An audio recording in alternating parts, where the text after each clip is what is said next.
कैसे हैं दोस्तों। तो जिसका CHSL 2020 में प्री क्लियर हो गया है उन सभी को मेरी तरफ से कॉन्ग्रेचुलेशन है और बहुत बहुत बधाई सभी लोगों को। ठीक है, अभी कुछ स्टूडेंट्स हैं वो बोल रहे थे कि टायर 2 के लिए कैसे प्रिपेयर करें। ठीक है, क्योंकि जो CHSL एग्ज़ाम है इसका मेन जिस्ट टायर 2 है। ठीक है, अगर आप टायर 2 में सही परफॉर्म करते हैं तो आप एक अच्छी पोस्ट ले सकते हैं वेरी इजीली। और अगर आपको PA ऐसे लेना है तो आप होम डिस्ट्रिक्ट में जा सकते हैं अपने। ठीक है, तो ये ऐसा एग्ज़ाम है, इसमें आप अपने होम डिस्ट्रिक्ट में रह के और एक अच्छी सैलरी ले सकते हैं। ठीक है, बहुत आसानी से। तो CHSL 2020 टायर 1 का रिज़ल्ट आ चुका है और मार्क्स भी अपलोड हो चुके हैं। SSC ने मार्क्स अपलोड कर दिए हैं। ठीक है, अब रहता है टायर 2 एंड देन टाइपिंग। ठीक है, टाइपिंग तो क्वालिफाइंग इन नेचर है, उसके कोई मार्क्स नहीं जुड़ते, लेकिन टायर 2 के 100 मार्क्स होते हैं। ठीक है, अब टायर 2 ऐसे काफ़ी लोग हैं सीरियसली नहीं लेते हैं, और फिर होता क्या है कि उनके एवरेज मार्क्स जो हैं उनसे भी कम मार्क्स आते हैं और फिर वो छोटी सी गलती की वजह से अपनी पोस्ट से चूक जाते हैं ना। आपने 2019 में भी देखा होगा कि कुछ लोगों के 190 मार्क्स भी आए हैं। ठीक है, 190 195 है और टायर 2 में 40 मार्क्स रह गए तो 235।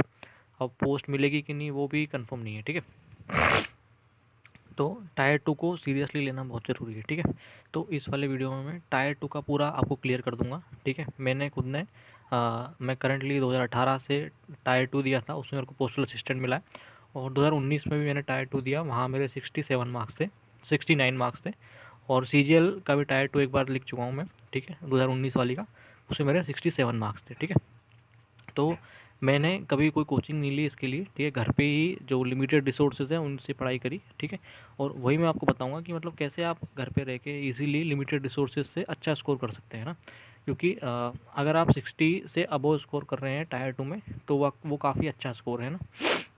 क्योंकि नॉर्मली स्टूडेंट क्या करते हैं, इसमें एवरेज स्कोर लगभग 50 से 55 के बीच में रहता है। ठीक है, 55 के आसपास। और इंग्लिश और हिंदी में क्या डिफरेंस आता है, वो 2-3 नंबर का डिफरेंस आता है एवरेज स्कोर में, कि इंग्लिश में 2-3 नंबर ज़्यादा होगा, हिंदी में 2-3 नंबर कम होगा। ठीक है, और ऐसा भी नहीं है कि हिंदी वालों को कम ही देते हैं, हिंदी वाले भी काफ़ी बच्चे हैं जिनको काफ़ी हाई स्कोर इसमें मिला है। ठीक है, तो अपन अब डिस्कस कर लेते हैं कैसे कैसे। अब ये टायर 2 एग्ज़ाम 100 मार्क्स का होगा। ठीक है, ऑफलाइन होगा ये। और CHSL में क्या है कि एक तो वो ऐसे पूछेंगे पहला क्वेश्चन, और सेकंड क्वेश्चन लेटर का आएगा। ठीक है, प्रिसाइज वो नॉर्मली नहीं पूछते हैं, वैसे तो ये सिलेबस में भी नहीं है प्रिसाइज, वो CGL में ही है। ठीक है, तो इसमें खाली ऐसे और लेटर ही पूछते हैं लोग। तो ऐसे आपका कुछ भी पूछ सकते हैं। मोस्टली क्या करते हैं, वो करंट में जो चल रहा है ना उनका, उससे रिलेटेड कुछ ना कुछ घुमा के पूछ लेंगे। और लेटर जो है वो तो नॉर्मली वो फॉर्मल इनफॉर्मल लेटर में से कोई एक पूछते हैं। ठीक है, तो अपन पहले इजी पार्ट शुरू करते हैं, यानी कि लेटर से। ठीक है, अब लेटर देखो 50 मार्क्स का आएगा है ना, मतलब लेटर और ऐसे का वेटेज तो सेम ही है, तो ऐसा तो है नहीं किसी को ढीला छोड़ सकते हैं। तो लेटर 50 मार्क्स का है। अब लेटर में या तो इनफॉर्मल लेटर पूछेंगे, ठीक है, यानी कि अपनी माता जी को लिखिए, अपने भाई को लिखिए, इस तरह से। या फिर फॉर्मल लेटर, यानी कि एडिटर वाले, एडिटर को लिखो या किसी डिपार्टमेंट में लिखो, ऐसा पूछेंगे। ठीक है, तो जो कॉमन लेटर्स होते हैं, ठीक है, उनकी बहुत इजीली आपको PDF मिल जाएगी अवेलेबल। ठीक है, अगर नहीं मिलती है तो मैं अपने टेलीग्राम चैनल है, आप डिस्क्रिप्शन में देखिए, वहाँ पे लिंक होगा, वहाँ पे डाल दी जाएगी। ठीक है, कि ऐसे का क्या फॉर्मेट रहता है और जो कॉमन ऐसे हैं वो कैसे लिखे जाते हैं। ठीक है, उनसे आप क्या करिए कि पहले तो फॉर्मेट को रट लीजिए, है ना, क्योंकि फॉर्मेट के तो फिक्स नंबर है।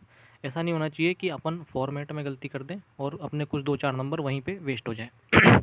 तो फॉर्मेट को तो बिल्कुल रट लेना है, फॉर्मल की भी और इनफॉर्मल की भी। फिर क्या करना है कि फॉर्मल एंड इनफॉर्मल दोनों में स्टार्ट करने के तरीके हैं स्पेसिफिक। ठीक है, जैसे कि इनफॉर्मल अपन शुरू ऐसे करते हैं कि होप यू आर बेस्ट, है ना, I am also hello and healthy, ऐसे करके लिखते हैं।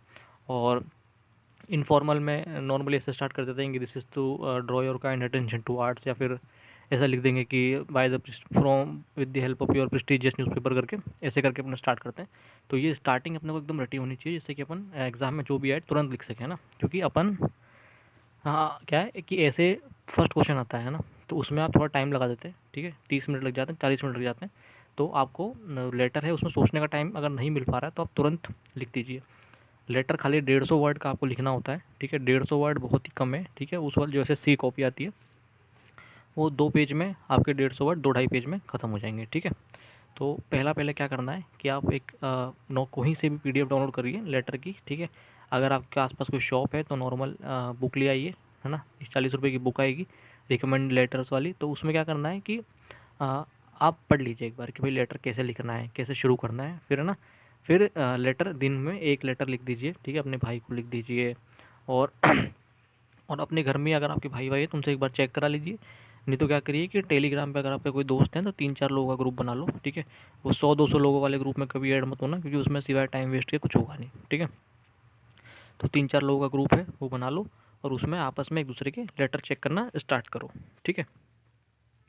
अब एक मिनट, मैं पूरी लिस्ट बनाई है जो मैं यूजुअली यूज़ करता था, उसमें देख लेता हूँ कि क्या कुछ छूटना नहीं चाहिए, ठीक है। अब लेटर में क्या करना है कि लेटर को आप हमेशा जब लेटर लिख रहे हो तो उसको 3 भागों में बांट दीजिए, ठीक है। जैसे कि इस बार लेटर आया था कि भाई आपको ऐसे ट्राइबल एरिया के हैं आप, ठीक है, एक्टिविस्ट हैं, और वहाँ पे डिपार्टमेंट को लिखना था कि भाई यहाँ पे बेसिक एमिनिटीज़ ही नहीं है, तो कैसे लिखेंगे, ठीक है। तो इंट्रोडक्शन में आप अपने बारे में बता दीजिए, है ना, और ट्राइबल एरिया जो प्रॉब्लम है वो थोड़ा इंट्रोड्यूस कर दीजिए ना। सेकंड पैराग्राफ में क्या करिए कि प्रॉब्लम को एक्सपांड कर दीजिए, ठीक है। अपने मन से सोचिए कि भाई क्या समस्या हो सकती है, पानी की, बिजली की, पढ़ाई की, हेल्थ की, तो ये सब लिखिए। और फाइनली आप सॉल्यूशन बताइए, ठीक है, थर्ड पैराग्राफ में कि ये ऐसा किया जाना चाहिए और ये रिकमेंडेशंस हैं, ठीक है। कभी भी आप एसएससी का एग्ज़ाम दे रहे हैं, ये टायर 2 वाला, तो गवर्नमेंट को क्रिटिसाइज़ मत करिए, ठीक, कभी भी। ये ध्यान रखना है कि आप पर्सनली वैसे कुछ भी आपकी सोच हो, ठीक है, उससे फ़र्क नहीं पड़ता, लेकिन अगर आप रिटर्न में लिख रहे हैं, ठीक है, एग्ज़ाम दे रहे हैं, तो गवर्नमेंट को क्रिटिसाइज़ ना करें तो बेटर रहता है, ठीक है। गवर्नमेंट की जो पॉलिसीज़ हैं उनके बारे में बताइए, ठीक है। जैसे वो ट्राइबल एरिया वाली आपको पॉलिसी याद आ गई, तो वो लिख दीजिए कि भाई इसका थोड़ा अच्छे से यूज़ करना ज़रूरी है ना। और कोई और गवर्नमेंट स्कीम आपको याद आ रही है तो वो लिखिए, क्योंकि अगर आप इन लेटर्स में या फिर ऐसे में गवर्नमेंट स्कीम्स, गवर्नमेंट के प्लान्स, फैक्चुअल इन्फॉर्मेशन अगर डालते हैं तो वो बहुत ही अच्छा इम्पैक्ट डालता है उस पर, ठीक है। नेक्स्ट आपको मैंने बता दिया। और एक आप फाइनली क्या कर सकते हैं कि टॉपर्स की कॉपीज़ अवेलेबल हैं यूट्यूब पे, ठीक है, तो उनको एक बार देख लिए कि भाई लोगों ने कैसा लिखा है, मतलब है ना, कैसा लिखते हैं तो कितने नंबर मिलते हैं। वैसे तो क्या होता है कि जो ऐसे होता है ना, वो आपका डिसाइड कर देता है आपको लेटर में कितने नंबर मिलने वाले हैं, ठीक है, लगभग लगभग। तो ऐसे में बहुत ध्यान से लिखना पड़ता है, और फिर लेटर में आप अगर थोड़ा एवरेज भी लिखेंगे ना तो आपको मार्क्स अच्छे मिल जाते हैं, ठीक है। लेकिन आपका ऐसे अच्छा और आपने लेटर एक्स्ट्रा ऑर्डिनरी लिखा तो फिर सडनली हमारे हाई मार्क्स बढ़ने के चांसेस हो जाते हैं कि मतलब हम 65 प्लस स्कोर कर पा रहे हैं, ठीक है। फिर हाँ जी, तो लेटर में यही है। इसका जो मटेरियल है वो मैं टेलीग्राम चैनल पे अब आपको अवेलेबल करा दूंगा, ठीक है। अभी अच्छा खासा टाइम है, अभी से जुड़ जाइए इसकी प्रिपरेशन में। नेक्स्ट सबसे इंपॉर्टेंट पार्ट आता है ऐसे, क्योंकि ऐसे का क्वेश्चन पहले आएगा, कोई भी एग्जामिनर है वो ऐसे पहले चेक करेगा, ठीक है। तो ऐसे में अगर आप जो छाप छोड़ देंगे ना, जो आपका फर्स्ट इंप्रेशन चला जाएगा, वही आपके लेटर में मार्क्स में आएंगे ना, उसमें भी वो दिखेगा, ठीक है। तो ऐसे कि मैं स्टार्टिंग कैसे करनी, ठीक है, अभी आपको जैसे बिल्कुल कुछ नहीं आता, तो क्या करिए, पहले थोड़े अखबार पढ़ना शुरू करिए, है ना, कि अभी करंट में क्या टॉपिक चल रहा है, उसके बारे में आपको जानकारी हो सकती है, उनके बारे में जानकारी इकट्ठा करना शुरू करिए, ठीक है, धीरे धीरे धीरे। मैंने अपने चैनल पे ऑलरेडी जो कॉमन ऐसे होते हैं ना, जैसे कॉमन ऐसे हैं, पॉवर्टी हो गई, है ना, एजुकेशन वगैरह, इनके बारे में एक एकदम कंसाइज वे में 350 शब्द में आपको कैसे लिखना होता है वो ऑलरेडी डाल दिया है, ठीक है। उनको मैं फिर से डाल दूंगा जिससे कि आपको इजीली अवेलेबल हो जाए, ठीक है वो। एंड एक सेकंड है कि गवर्नमेंट स्कीम्स आपको पता होनी चाहिए, ठीक है। कभी कभी क्या करते हैं कि डायरेक्ट गवर्नमेंट स्कीम पे ऐसे आ जाता है, ठीक है, और गवर्नमेंट स्कीम पर अगर नहीं भी आ रहा है ना, तो उसको जो उन अगर कुछ फिक्स गवर्नमेंट स्कीम है, ठीक है, उनको आप अपने ऐसे में भी यूज़ कर सकते हैं और लेटर में भी यूज़ कर सकते हैं, ठीक है। तो उन गवर्नमेंट स्कीम्स के बारे में अगर आप लिखोगे ना अपने लेटर और ऐसे में, तो उसका बहुत बढ़िया इम्पैक्ट जाता है। अगर आप कभी किसी टॉपर की कॉपी देखोगे ना, अगर उसने लिख रखा है तो आप देखेंगे कि जो एग्ज़ाम इधर है वहाँ स्पेशली लाइन करता है उस जगह पे, ठीक है। तो वो देखता है उस चीज़ को कि भाई इसने कुछ एक्चुअल अच्छी इन्फॉर्मेशन डाली है या फिर खाली इंग्लिश लिख के छोड़ दी है, ठीक है। तो ये आपको करना है। नेक्स्ट क्या करना है कि एक फैक्ट्स की पीडीएफ पड़ी हुई है अपने चैनल पे, ठीक है। उसमें क्या है कि जो जो इंपॉर्टेंट फैक्ट्स हैं, जैसे कि एजुकेशन के फैक्ट है ना, कि भाई अपन एजुकेशन में कितना बजट इस टाइम अलोकेट कर रहे हैं, कितनी पॉपुलेशन इस टाइम एजुकेटेड है, मेन वुमेन, ठीक है, डेमोग्राफिक क्या है, हेल्थ के बारे में क्या इंपॉर्टेंट इन्फॉर्मेशन है, ठीक है, वुमेन एम्पावरमेंट के बारे में क्या इंपॉर्टेंट फैक्ट्स हैं। तो आप कभी भी ऐसे कॉमन ऐसे लिखते हैं तो उन फैक्ट्स को यूज़ कर सकते हैं, ठीक है। थर्ड क्या है कि इंडिया की रैंकिंग क्या चल रही है अभी, बहुत सारे जो निकलते हैं ना, जैसे कि इन्वायरमेंट में कोई ऐसे आया है ना, वहाँ आप लिख देंगे कि भाई वर्ल्ड इन्वायरमेंट इंडेक्स में इंडिया की रैंकिंग ये है, तो हमें इसको इम्प्रूव करना चाहिए, ठीक है। क्लाइमेट चेंज में हमने अच्छा काम किया तो ये लिख देंगे कि भाई हम क्लाइमेट चेंज में रेगुलरली अच्छा काम कर रहे हैं, तो हमारी रैंकिंग इंप्रूव हुई है। टेररिज्म पे आया तो इंडिया की करंटली रैंकिंग ये है, तो हम इस पे काम करना चाहिए। इस तरह से अगर आप फैक्चुअल इन्फॉर्मेशन अगर अपने ऐसे में डालेंगे ना इंग्लिश के साथ साथ, तो उसका इम्पैक्ट बहुत अच्छा आता है। ठीक है, तो ये सब ऑलरेडी पढ़ा हुआ है, मैं फिर से डाल दूंगा। ठीक है, इसको अपडेट करके। तो उन सबको आप बिल्कुल याद कर लेना, और जब आप ऐसे की प्रैक्टिस करो ना, तो उस फैक्चुअल इन्फॉर्मेशन को अपने एसेस में यूज़ करना शुरू करना। ठीक है, तो आपको कॉमन एसेस मिल जाएंगे, गवर्नमेंट स्कीम्स मिल जाएंगी, और फैक्चुअल जो इन्फॉर्मेशन है वो सब आपको मैं प्रोवाइड करा दूंगा। ठीक है, अपने चैनल पे। और अगर आपको बिल्कुल ही डीप नॉलेज चाहिए तो अरिहंत की बुक आती है ऐसे वाली, ठीक है, जो यूपीएससी वाले लोग पढ़ते हैं, वो आप पढ़ सकते हैं, क्योंकि अभी टाइम है तो अभी आप पढ़ सकते हो, है ना। आप अगर 15 दिन पहले बैठोगे वो पढ़ लो तो फिर उसका कोई मतलब नहीं है ना, क्योंकि उसमें आपको थोड़ा अच्छे से पढ़ना पड़ेगा उस बुक को। और उस बुक में क्या है कि ज़रूरी नहीं वो कि वही ऐसे आए, है ना, ऐसे कुछ भी रैंडम आता है। ऐसा जितने भी ये कोचिंग वाले जो भी है ना, ये बोलेंगे ये पढ़ लो ये पढ़ लो, वो कभी आता ही नहीं है। आपने देखा होगा कि ये इतनी कोचिंग करते हैं और बोलते हैं ये पढ़ लो, ये वाले टॉपिक पढ़ लो, उसमें से कुछ नहीं आता। टॉपिक हमेशा रैंडम आता है, पर उसका फ़ायदा क्या होता है कि आप जो है उसको, आपके पास अगर बेसिक इन्फॉर्मेशन है तो उसको कहीं भी आप यूज़ कर सकते हो ऐसे में। ठीक है, देन हाँ, एक लिस्ट क्या करिए, एक इम्पोर्टेंट कोटेशंस हैं उनकी लिस्ट बना लीजिए। ठीक है, मैंने तो आज तक कभी कोटेशन यूज़ नहीं कर पाया, लेकिन लोग बोलते हैं कि अगर कोटेशन यूज़ करी जाए तो उसका काफ़ी अच्छा इम्पैक्ट आता है। ठीक है, तो एक कोटेशन की लिस्ट बना लीजिए, और कुछ कोटेशन याद रखिए जिसको आप कहीं भी चिपका सकें। ठीक है, कुछ भी टॉपिक आ रहा है वहाँ पे आप अपनी कोटेशन चिपका दें, तो वो बहुत ही बेस्ट होता है। तो उससे एग्जामिनर के मन पे काफ़ी अच्छा इम्पैक्ट पड़ता है। ठीक है, और आप क्या करना है कि अपनी लैंग्वेज है ना उसको कंटिन्यूस रखिए। जैसे ऐसे लिखना शुरू करा किसी भी टॉपिक पे, कुछ भी टॉपिक है, ठीक है, तो आप पहले इसको इंट्रोड्यूस कर दीजिए कि भाई ये है। फिर उसके कॉजेस लिख दीजिए कि भाई ये समस्या है, इसके मेन कारण ये हैं। ठीक है, और करंटली ये चल रहा है, इंडिया की स्थिति ये है करंटली। फिर जो लास्ट पैराग्राफ है उसमें क्या है, कुछ सॉल्यूशन लिखिए कि भाई इस समस्या को इस तरह से सुलझाया जा सकता है। ठीक है, वहाँ भी कुछ फैक्ट दे दीजिए कि भाई इन लोगों ने सुलझाया है तो हम उनसे सीख के सुलझा सकते हैं। ठीक है, ये गवर्नमेंट की स्कीम चल रही है कि काफ़ी अच्छा कर रही है और हम और भी अच्छा कर सकते हैं इसमें, इस तरह से आप लिखिए। ठीक है, और ध्यान रखना है कि गवर्नमेंट के खिलाफ क्रिटिकल नहीं होना है। ठीक है, बहुत मतलब नहीं हो, जितना नेगेटिव नहीं रहे उतना अच्छा है। पॉजिटिव चीज़ें डालिए जिससे आप लगना चाहिए कि भाई, क्योंकि आप भाई गवर्नमेंट के साथ ही काम करने वाले हो ना फाइनली। तो ऐसा तो है नहीं कि आप गवर्नमेंट के साथ काम करने वाले हो और बिल्कुल ही गवर्नमेंट के क्रिटिकल हो गए हैं। ठीक है, आपके जो पर्सनल व्यूज़ हैं वो वहाँ पे दिखने नहीं चाहिए। आपका जो भी व्यूज़, अगर आप सपोर्ट में है तो काफ़ी अच्छी बात है, और अगर सपोर्ट में नहीं है तो वो वहाँ नहीं दिखने चाहिए। ठीक है, वो आप अपने पर्सनल सर्कल में रखिए उन व्यूज़ को, रिटर्न में ये सारे व्यूज़ नहीं दीजिए। ठीक है, क्योंकि उसका नेगेटिव इम्पैक्ट आता है एग्जामिनर के माइंड पे। ठीक है, तो ये आपको ध्यान रखना है। ठीक है, मैंने बता दिया कि किस तरह से लिखना है। ठीक है, और गवर्नमेंट स्कीम्स का ध्यान रखना है। अब ऐसे आपको 250 वर्ड में लिखना होता है। तो जो कॉपी आएगी ना, एसएससी कॉपी आती है, ठीक है, उसकी पीडीएफ में डाल दूंगा, एग्जैक्ट कॉपी आती है, उसमें लिख लिख के प्रैक्टिस करिए। उसमें शायद एक पेज पे 64 वर्ड आप लिख सकते हैं शायद, है ना। एग्जैक्ट मेरे को भी याद नहीं है, तो आप एक बार देख लीजिए वो चीज़। ठीक है, 64 कुछ वर्ड लिख सकते हैं। और वर्ड लिमिट का ध्यान रखना है। ठीक है, 250 +- 25। ठीक है, ये आपको ध्यान रखना है कि जो वर्ड लिमिट है उसका +10% या फिर -10% वो लोग अलाउ करते हैं। अब देखो, ऐसा नहीं होता कि आपने 300 वर्ड लिख दिए तो वो चेक नहीं करेंगे, नहीं, ऐसा नहीं, चेक करेंगे, पर उसका नेगेटिव इम्पैक्ट पड़ता है कि यार ये तो भाई वर्ड भी ढंग से नहीं देख पा रहा है ना, इतने कम लिख दिया, इतने ज़्यादा लिख दिए। तो एग्जामिनर उसी सोच के हिसाब से चेक करता है ना। तो अपनी तरफ से रिस्क मत लो। ठीक है, लोग कहते हैं कि भाई लक बेस्ड है ये टायर 2। जी हाँ, बिल्कुल लक बेस्ड है, लेकिन भाई इतना बड़ा एग्ज़ाम है, आप रिस्क मत लो इस पर कि यार लक बेस्ड है, मेरा लक तो अच्छा चलेगा ही, क्या पता आपका लक ख़राब हुआ ना। और लक ख़राब तो हुआ ही हुआ, आपकी तैयारी नहीं थी तो आपने और बिल्कुल गंदा लिखा, तो बिल्कुल ही घटिया मार्क्स आ गए।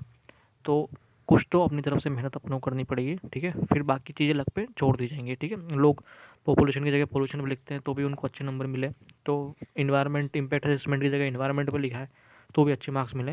लेकिन उस चीज़ पे डिपेंड मत होइए। ठीक है, वो भाई एक्सेप्शन चीज़ें हैं, वो ज़रूरी नहीं है आपकी हेल्प करें ही करें। ठीक है, आप हमेशा वर्स्ट कंडीशन लेके चलिए कि वर्स्ट होगा, और उसके हिसाब से अपनी तैयारी करिए। ठीक है, क्योंकि आपको पता है कंपटीशन कितना हाई है इस बार, है ना। क्योंकि पोस्ट एक तो 4,500 है, पहले भाई 6,000 7,000 पोस्ट आती थी, अभी 4,500 पोस्ट आई हैं। ठीक है, 4700 समथिंग आई है, और उसमें भी फिर कट ऑफ अभी 141 गई है, पेपर अच्छा खासा होने के बाद भी, है ना। तो जिन्होंने 2018 देखा है उनको पता है कि भाई लोग क्या एक्सपेक्ट कर रहे थे और कितनी हाई कट ऑफ गई है। तो कट ऑफ एकदम हाई जाएगी, उसके हिसाब से अपनी तैयारी रखिए। ठीक है, और अभी से राइटिंग लिखना शुरू कर दीजिए, क्योंकि आप अभी से लिखोगे ना, और टाइम लगा के लिखिएगा, 1 घंटे में लिखना है भाई दोनों चीज़। अभी से लिखोगे ना, तब आपको वहाँ पे टाइम की समस्या नहीं आएगी। बहुत बार क्या होता है कि लोग 40-40 मिनट तक ऐसे ही लिख रहे हैं, फिर लेटर पे पहुँचे और कुछ दिमाग में नहीं आ रहा भाई लेटर क्या लिखें।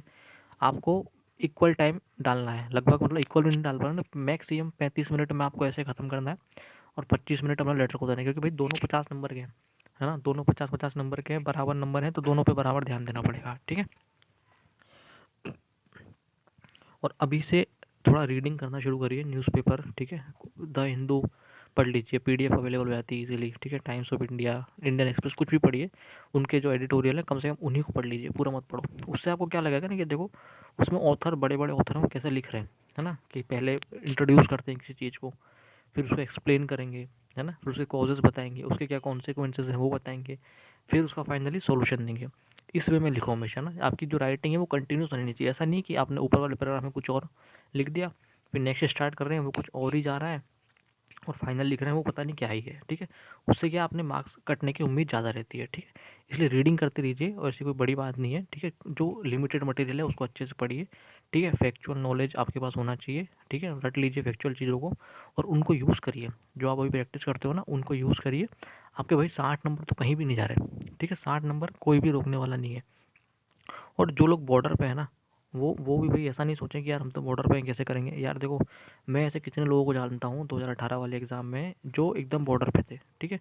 कट ऑफ वही 135 तो 140 का राउंड है, और उन्होंने बहुत ही अच्छे नंबर लाए हैं। वो वहाँ पे 80-80, 75-75 नंबर लेके आए हैं उसमें, टायर 2 में, और भाई सिलेक्शन ले गए, ठीक है, कैटेगरी से या जो भी है, मतलब उनका वो सिलेक्शन लेके अपने भाई अब नौकरी पा ली उन्होंने। तो ऐसे हल्के में मत लो इस चीज़ को, क्योंकि हल्के में लेने से क्या होता है कि भाई आप उसके लिए सीरियसली प्रिपेयर नहीं करते, ठीक है। अभी से ये मत सोचो कि यार मैं देने जाऊँ नहीं जाऊँ, भाई देने तो जाऊँ ना, कुछ नहीं तो एक्सपीरियंस तो मिलेगा, कम से कम इतना तो समझ आएगा कि भाई प्रेशर में कैसे लिखना है मेरे को, है ना। तो एक बार देने जाइए और अच्छे से प्रिपरेशन करिए, ठीक है। और आपके लिए जो इंपॉर्टेंट मटेरियल है ना, देखो 100 चीज़ें मत पढ़ना, लिमिटेड चीज़ें पढ़ना, उसमें से काम हो जाता है, ठीक है। जो इंपॉर्टेंट मटेरियल है वो मैं टेलीग्राम पे ऑलरेडी डाला हुआ है, और मैं फिर से डाल दूंगा, ठीक है। उसकी आप टेंशन मत लीजिए, डिस्क्रिप्शन में लिंक मिलेगा, वहाँ पढ़ लेना। क्योंकि ऐसा कुछ नहीं होता है कि यार क्लास लेके पढ़ना होता है ना, मैंने कभी किसी क्लास कभी ली नहीं।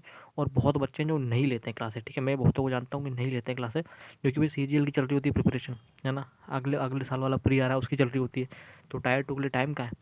तो वो लिमिटेड किताबें पढ़ के और उसी की प्रैक्टिस करके अपने को अच्छे नंबर लाने हैं, ठीक है। क्योंकि आगे भी तो बढ़ना है ना, यही थोड़ी करना है कि भाई परमानेंटली इसी पे डिपेंड हो जाए अपन, ठीक है। तो लिमिटेड सोर्सेज से पढ़िए, और लिख के और लिखने की प्रैक्टिस करिए, है ना। और हो सके तो अपनी राइटिंग सुधारिए। मेरी जैसी राइटिंग मत रखिए, क्योंकि मेरी राइटिंग इतनी घटिया है ना कि वो एग्जामिनर पढ़ ले रहा है उसको, वही बहुत बड़ी बात है। मैं तो उसी को मान लेता हूँ भाई मेरा बस पढ़ ले वो, ठीक है।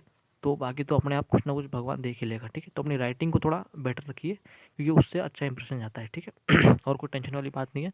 और कमेंट में डाउट डाल दीजिए, अगर कुछ होगा तो मैं आपको एक्सप्लेन कर दूंगा, ठीक है। चलिए, थैंक यू।